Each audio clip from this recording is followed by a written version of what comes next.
1939 में second world war का आगाज़ होता है, जिसमें हिटलर पोलैंड से पे अटैक करता है और ये अटैक इस हद तक बढ़ता है कि दुनिया की दूसरी बड़ी जंग बन जाती है और दुनिया की सबसे ज़्यादा कैजुअलिटीज़ वो इस जंग में होती है।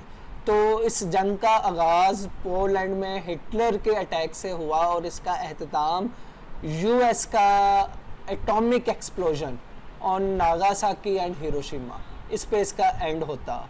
तो ये एज ऑफ डिस्ट्रक्शन है जिसमें तकरीबन तमाम मगरबी दुनिया तबाह बर्बाद हो गई। फिर नेक्स्ट एज आता है 1945 में, जब इस वॉर का एंड हुआ तो नेक्स्ट हमारे पास एज आता है एज ऑफ रिकंस्ट्रक्शन। तो इस एज ऑफ रिकंस्ट्रक्शन में क्या होता है, इससे पहले दुनिया मल्टीपोलर होती है, मुख्तलिफ दुनिया की पावर्स होती हैं जो दुनिया को कंट्रोल कर रही होती हैं। तो एज ऑफ रिकंस्ट्रक्शन में दुनिया बाइपोलर हो जाती है, दो ताकतों में तकसीम हो जाती है, एक जो है वेस्टर्न वर्ल्ड और दूसरा कम्युनिस्ट वर्ल्ड। तो दुनिया दो वर्ल्ड्स में तकसीम हो जाती है। तो वेस्टर्न वर्ल्ड की नुमाइंदगी यूएस कर रहा होता है। तो यूएस में यूएस प्रेसिडेंट हेनरी ट्रूमैन अपनी ट्रूमैन डॉक्ट्राइन के नाम से 1947 में पेश करता है, जिसे कहते हैं कि beginning of the cold war. 1947 में हेनरी ट्रूमैन की डॉक्ट्राइन, जो कि एक स्पीच की शक्ल में होती है, यहाँ से आगाज़ होता है कोल्ड वॉर का। तो फिर ये कोल्ड वॉर आप कह लें कि मॉनरो डॉक्ट्राइन जो कि 1823 में पेश की गई, उसकी एक्सटेंशन होती है। मॉनरो डॉक्ट्राइन में ये होता है कि लैटिन अमेरिका पे यूरोपियन पावर्स सब्जुगेट नहीं कर सकती, अगर अटैक करेंगे तो ये अटैक अमेरिका पे कंसिडर होगा। अब 47 में ट्रूमैन डॉक्ट्राइन से ये होता है कि अब वेस्टर्न एलाइज जो हैं उन पर अगर कम्युनिस्ट ब्लॉक यूएसएसआर अटैक करेगा तो this attack would be considered as attack on US. So यहाँ से ना जो है दुनिया बाइपोलैरिटी और कोल्ड वॉर का आगाज़ होता है। फिर यही वो एज होती है जिसमें वर्ल्ड बैंक बनता है, IMF UNO बनती है। फिर इसके साथ साथ अमेरिका यूरोप जो कि मुकम्मल तौर पर तबाह हो चुका होता है, तो उसका रिकंस्ट्रक्शन प्लान वो पेश करता है, जिसे मार्शल प्लान कहा जाता है, जिसमें यूरोपियन रिकवरी प्लान, जिसे ERP कहते हैं, ये 1947 में इसका आगाज़ होता है। फर्दर यूएस $44.4 बिलियन पूरी दुनिया में खर्च करता है ताकि वो अपना अलायंस बनाए अगेंस्ट कम्युनिस्ट वर्ल्ड। तो इसी तरह ना जो है इसी दौर की जो खासियत होती है कि इस दौर में बाद में नेक्स्ट प्रॉक्सीज और सैटेलाइट स्टेट का आगाज़ होता है। प्रॉक्सी वॉर स्टार्ट होती है 1950 में, कोरियन वॉर का आगाज़ होता है 1957 में, नॉर्थ वियतनाम में जो है जंग का आगाज़ होता है, वियतनाम में जंग का आगाज़ होता है। फिर 1979 में अफ़गानिस्तान में जंग का आगाज़ होता है। तो ये जितनी भी जंगें हैं ये सारी प्रॉक्सी वॉर्स हैं। मतलब प्रॉक्सी वॉर ये है कि दो दुनिया की सुपर पावर ये डायरेक्टली नहीं लड़ रही बल्कि इनडायरेक्टली एक दूसरे के साथ लड़ रही हैं। फिर इसी दौर में जो है अलायंसेस भी बनते हैं। अलायंसेस में जो हम देखें 1949 में नेटो बनती है। नेटो वेस्टर्न वर्ल्ड का जो मिलिट्री अलायंस बनता है अगेंस्ट कम्युनिस्ट वर्ल्ड। फिर सीटो बनती है और सीटो 1944 में बनती है और सेंटो 1955 में बनती है। ये सारा ना जो है एक ब्लॉक बनता है जो कि कम्युनिस्ट वर्ल्ड के खिलाफ है। और कम्युनिस्ट वर्ल्ड रिएक्शन में, मार्शल प्लान के रिएक्शन में और नेटो के रिएक्शन में, मार्शल प्लान के रिएक्शन में मोलोटोव प्लान जो है 1947 में पेश करता है और फिर वार्सा पैक्ट साइन करता है 1955 में। तो ये आप कह लें कि ये जो प्रॉक्सी वॉर्स और बाद में जो है अलायंसेस बन रहे हैं। फिर ये जो है कंपटीशन, बाइपोलैरिटी और कोल्ड वॉर यहाँ तक ही महदूद नहीं रहती बल्कि इससे आगे भी बढ़ती है। और इससे आगे कहाँ कहाँ जाती है, साइंस एंड टेक्नोलॉजी के मैदान में आती है। तो साइंस एंड टेक्नोलॉजी में जो एक्सेल करने वाली जो है पहली पावर वो अमेरिका या वेस्टर्न वर्ल्ड नहीं बल्कि यूएसएसआर थी। यूएसएसआर ने अपना जो स्पुतनिक सैटेलाइट्स सिस्टम, इसका आगाज 1957 में किया और इसके ठीक एक साल बाद यूएस इसी को कॉपी करते हुए इसी की एक्सटेंशन में नासा फॉर्मेट करता है, नासा बनाता है।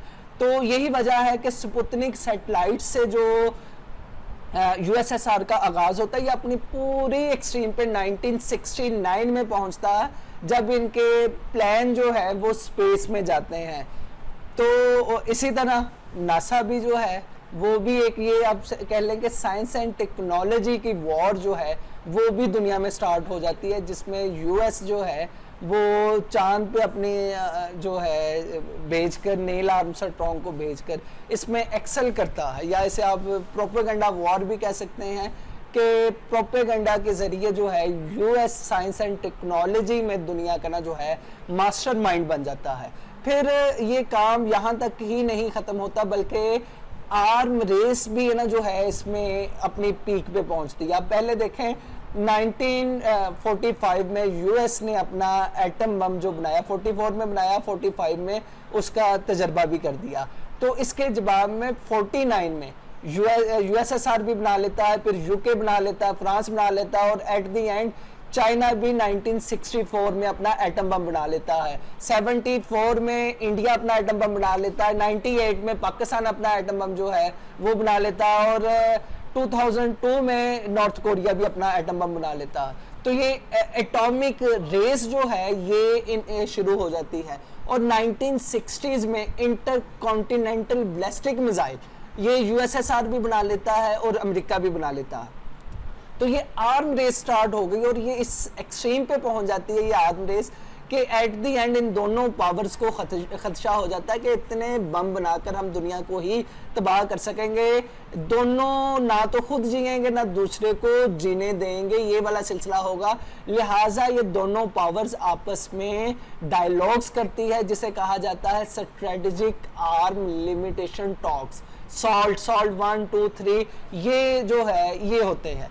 फिर उसके बाद नेक्स्ट जो है सिलसिला शुरू होता है, वो अगर हम देखें ये वॉर और ज़रा आगे बढ़ती है तो ये पेट्रो डॉलर और क्राइसिस इन वेस्ट ये जन्म लेता है। पेट्रो डॉलर का आगाज़ 1971 में होता है, जब अमेरिका ब्रिटेन वुड सिस्टम को खैराबाद कहकर, जिसमें डॉलर जो है गोल्ड पे डिटरमिन कर रहा होता है डॉलर का रेट, तो उसे छोड़कर पेट्रो डॉलर की तरफ आ जाता है। और पेट्रो डॉलर में ये होता है कि ओपेक कंट्रीज के साथ इसका एग्रीमेंट हो जाता है, और उसमें ये कि ओपेक कंट्री दुनिया में जिसे भी ऑयल सेल करेगी डॉलर की एवज करेगी। यूं अमेरिकन इकोनॉमी जो बिल्कुल डाउन की तरफ जा रही थी, इस वजह से अमेरिका को एज मिला। फिर इसी में होता है 1973 में अरब इसराइल वॉर, जिसे यौम किपुर कहते हैं, इसका आगाज़ होता है। और इस वॉर में अरब ममालिक ऑयल एम्बार्गो इम्पोज कर देते हैं, जिसकी वजह से दुनिया की इकोनॉमी काफ़ी हद तक इफेक्ट होती है और डेट क्राइसिस भी यहाँ से जन्म लेता है। 79 में ईरानियन इनकलाब आता है, जिसकी वजह से ये दुनिया को दो शॉक मिलते हैं, ऑयल एम्बार्गो का और 1979 का रेवोल्यूशन। तो इसकी वजह से दुनिया काफ़ी हद तक मुतासर होती है। और फिर इसके बाद जो कैपिटलिस्ट वर्ल्ड है, यहाँ पर रिसेशन आता है, जो कि 1979 से लेकर तकरीबन 1990 तक जो है बरकरार रहता है। तो ये काफ़ी हद तक इसे मुतासर करता है। फिर उसके बाद एंड पे जो बड़ा काम होता है 1979 में अफ़गानिस्तान में यूएसएसआर अटैक कर देता है, और उसकी वजह से ये एक डिसेसिव प्रॉक्सी वॉर बन जाती है। और इसी प्रॉक्सी वॉर में यूएसएसआर डिसइंटीग्रेट हो जाता है और तकरीबन 15 से ज़ायद हिस्सों में ये तकसीम हो जाता है। इसी दौरान यूएसएसआर कोशिश करता है अपनी लड़खड़ाती हुई इकोनॉमी को कंधा देने के लिए पेरेस्ट्रोइका 1987 में इसका आगाज़ करता है, और ग्लासनोस्ट ओपननेस की पॉलिसी 1985 में करता है, लेकिन इसका कोई फ़ायदा नहीं होता और एट द एंड डिसइंटीग्रेशन हो जाती है। तो